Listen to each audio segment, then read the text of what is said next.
Bem, pessoal, estamos com a baixíssima imunização contra a Covid e eu vou trazer alguns alertas para vocês, né?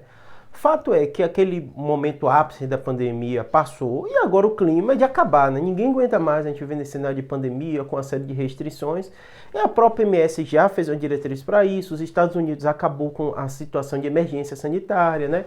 A China já falou que voltou tudo à normalidade, né? Que venceu o vírus. Então, assim, o clima realmente é de término, de fim. Eu não questiono isso. O grande fator que essa baixíssima imunização preocupa é porque a Covid continua sendo uma das doenças que mais matam no país. A gente está falando na faixa, na média móvel, ainda de 45 mortes por dia aqui no Brasil. Ou seja, muita gente está morrendo de Covid. E aí eu vou trazer alguns alertas para vocês porque é tão importante a gente ainda falar com o tema, né? A imprensa basicamente parou de falar sobre o tema, né? Covid, né? Aqueles relatórios diários não existem mais, mas eu até fiz um vídeo aqui para vocês falando que é a tendência mesmo do mundo parar de ter relatórios diários, né? Mas também isso deixa de falar do tema, né? E realmente aquele embate que a gente tinha de falar de vacina, de falar os benefícios e tal, eles sumiram da internet, sumiram dos jornais, né? E sumiram da conversa do dia a dia das pessoas, né?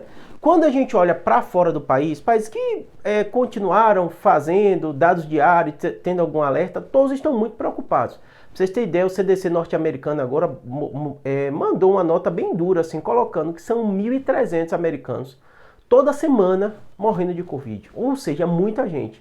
E isso não está ressoando mais. Não sei se a gente ficou mais insensível sobre o tema, né? Ou a gente passou tanto estresse com a Covid que ninguém aguenta mais falar da Covid. Mas assim, doença não está nem aí pro nosso emocional, se a gente está feliz, está triste, ou se a gente encher o saco de falar de um tema. Por isso que eu digo, né? Como a gente é ser biológico, a gente tem que ser racional nas decisões e ver a relevância, né? Quando a gente olha os indicadores, é que a gente observa, mostrando o trabalho de Israel, dos Estados Unidos, mostrando que a taxa de proteção contra a morte de Covid, internação, ali na casa de 70%, para quem tomou a bivalente, frente a quem não tomou. Ou seja, a gente tem uma vacina hoje que protege a Ômicron, que é justamente o vírus que mais pega. Muita gente está vacinado, né? E aqui no Brasil esse é o cenário, mais de 80% das pessoas, quase 90%, tomaram as vacinas, né? De uma vacina antiga, que hoje parece não ter uma tão boa cobertura. Tanto que os Estados Unidos parou de aplicar a vacina antiga, agora só aplica a bivalente. E o brasileiro não está indo tomar bivalente. Então é como se a sua proteção, que você lutou esse tempo todo de pandemia para estar protegido, para tomar vacina, não valeu tanta pena.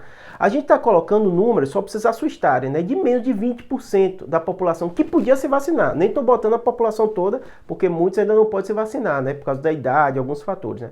Dos que podiam, só 20% foram se vacinar, é pouquíssima gente.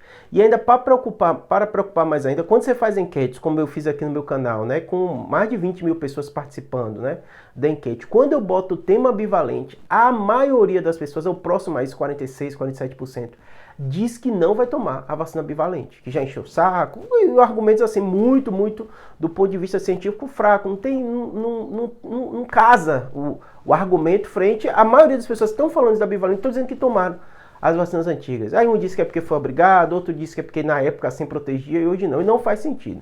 O que vocês têm que entender é o seguinte, se a gente não tomar bivalente, tem uma grande chance de tudo que a gente conquistou, a gente perder. Perder que eu digo conquistou o quê? Conquistou vidas que se protegeram, pessoas que não morreram e continuam sob risco, porque é a bivalente que protege contra a variante que domina hoje. Então não faz a mínima lógica, o mínimo sentido. Falei pra vocês me perguntaram muito, você tomou? Tomei, tem um vídeo aqui mostrando meu cartão de vacinação, tudo isso, né? Tomei a bivalente, né? Eu tomei as 2 doses da Janssen, porque eu participei de um estudo clínico, então eu tomei antes de vocês todos, né? Até isso me motivou a fazer muito vídeo aqui, porque eu tava participando de estudo clínico e acaba que você lê, fica curioso sobre o tema, né? Primeiro estudo clínico que eu participei na minha vida, né? Em outubro de 2020, tomei a vacina Janssen, depois tomei o reforço, que é aquela que era de dose única, né, com vetor viral, que é até o que preocupou mais gente, né, depois tomei o reforço ainda no estudo, depois meio que acaba o estudo clínico e você toma como qualquer outra pessoa dentro do calendário, né, aí depois tomei a AstraZeneca e agora tomei a bivalente. Eu tô com 4 porque é um pouco diferente quem tomou a Janssen, né, que ela era aquela originalmente de dose única, então o calendário foi um pouquinho diferente para ela, tá bom? Mas assim, vamos tomar vacina, vamos deixar de conversa, porque é isso que protege a gente. Um abraço.